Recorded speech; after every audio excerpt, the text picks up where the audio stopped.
পাবনার সাঁথিয়ায় ভাগ্নের বউ নিয়ে ৩ সন্তানের জনক মামা অজানার উদ্দেশ্যে পাড়ি জমিয়েছে। আর চাঞ্চল্যকর ঘটনায় ভাগ্নে বাদী হয়ে মামাকে আসামি করে থানায় অভিযোগ দায়ের করেছে।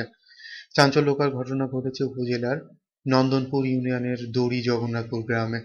থানায় অভিযোগ ও স্থানীয় সূত্রে জানা যায়, সাঁথিয়া উপজেলার নন্দনপুর ইউনিয়নের দড়ি জগন্নাথপুর গ্রামের রাশেদ মোল্লার স্ত্রী এক সন্তানের জননী সীমা খাতুন গত শুক্রবার সকাল ১০টার দিকে একই গ্রামের মামা শ্বশুর জানে আলমের সাথে অজানার উদ্দেশ্যে চলে যায়।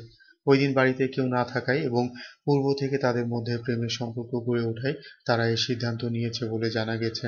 যাবার সময় তারা নগদ টাকা ও গহনাসহ অনেক টাকার মালামাল নিয়ে গেছে বলেও পরিবার থেকে দাবি করা হয়েছে। মামা শ্বশুর জানে আলমের স্ত্রী ও ৩ সন্তান রয়েছে।